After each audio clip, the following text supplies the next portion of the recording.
Is my S-Works Crux no longer a gravel bike? Let's find out.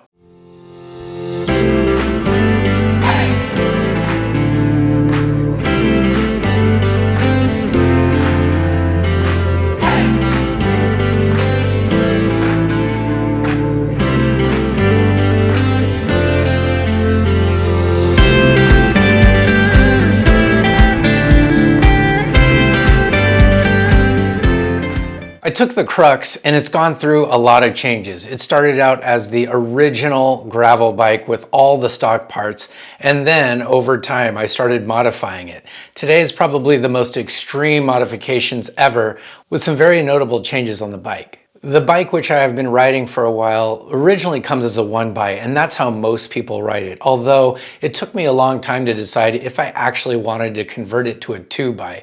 Now a 2-by does change some things. It adds weight.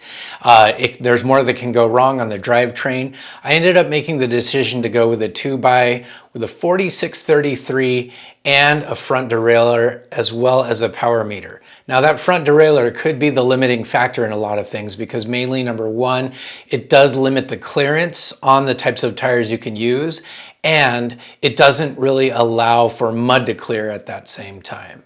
Going with a 2-by gave me some options that a 1-by couldn't. First of all, it gave me a more diverse range of gears, which I was really hoping for when I did take the Crux out on the road. And I've been riding it on the road for a while. Now it works fine when I have the 32s on there, which I've been running. But if I ever want to go bigger, the most I can realistically get is 38. Now 38 is plenty wide of a tire for where I ride in Southern California. But if I want to go to 40s or 42s, I would need to either go back to a 1-by or swap out that front derailleur for a SRAM Force wide front derailleur. In terms of the rear cassette, it actually calls for a standard SRAM rear derailleur. The max you can use is a 36, so that's what I went with. I went with a 1036 cassette.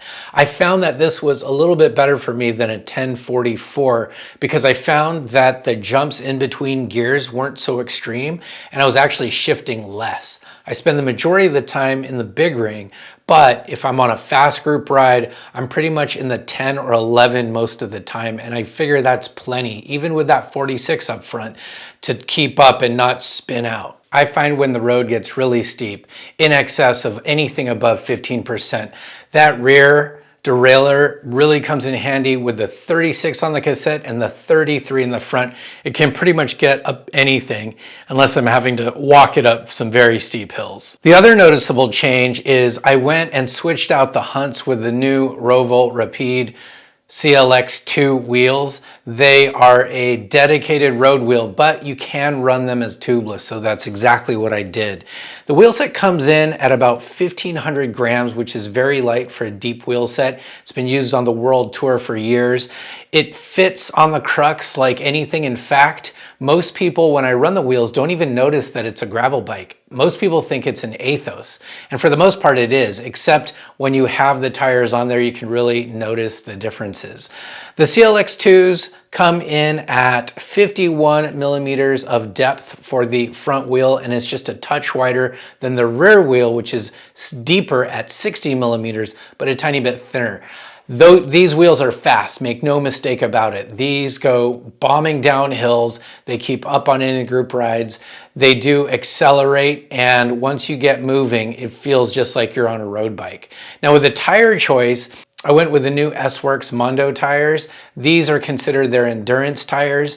They're used in World Tour races like the Spring Classics. Russell Finsterwald won Belgian waffle ride on them, and they've been great. Now, it doesn't really have a directional arrow on the tires, so I made the mistake of mounting them incorrectly the first time because the file tread on them is very, very subtle. It's a tiny bit on the edges of the tire, and the center is still bald. It's for fast moving endurance type of event. So if you're on pavement and that pavement gets rough, or there's even a tiny little bit of dirt, these tires can handle it. In terms of mounting them, they were a cinch.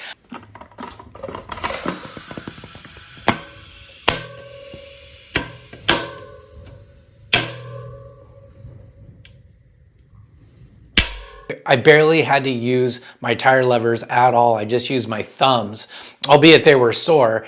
They mounted way better than my Continental GP5000s and my Vittorias. So in terms of ease of use, mounting, and then I used 4 ounces total of sealant, 2 ounces each for each tire of orange seal. They worked out great. My only complaint about the Mondos is they only come in black. There is no tan wall option, and they come in 35s, 32s, or 30s.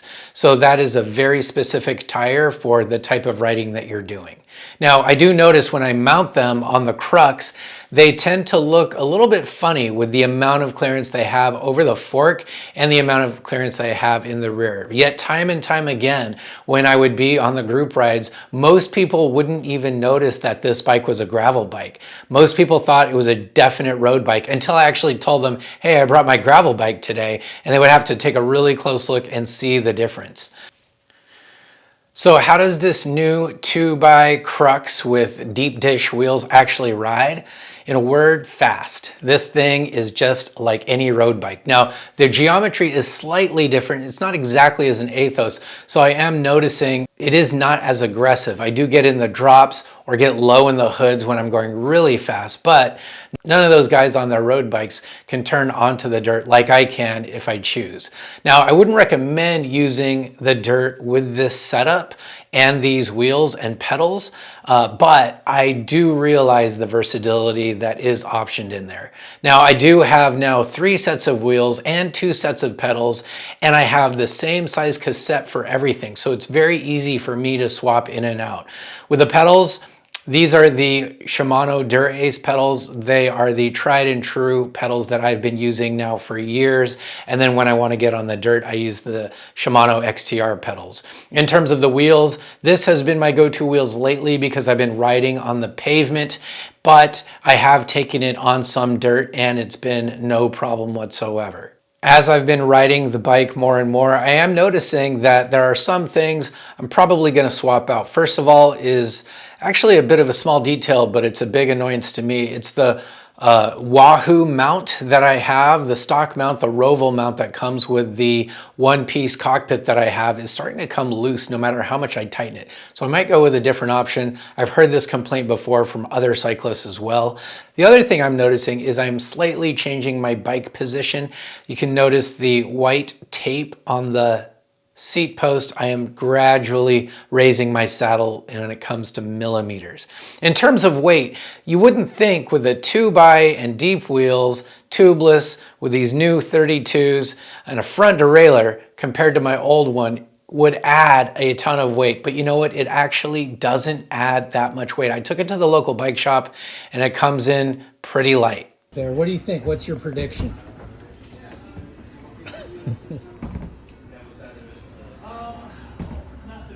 Price is right. If we're going Price is Right rules, 17.1. 17.1.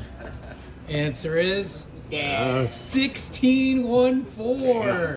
So while technically on paper, this is still very much a gravel bike, for the most part, this is as road plus as I'm gonna go, unless I decide to change out the cockpit or do something more extreme. But for the most part, this is a gravel bike with a road plus setup.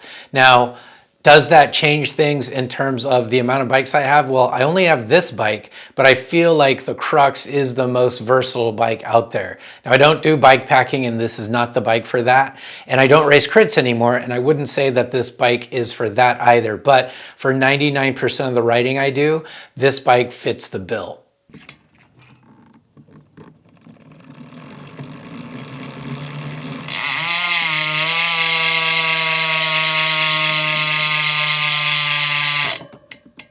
So if you're looking at this bike, would this be a gravel bike to you or a road bike? Well, it maybe depend on how and when you're riding it.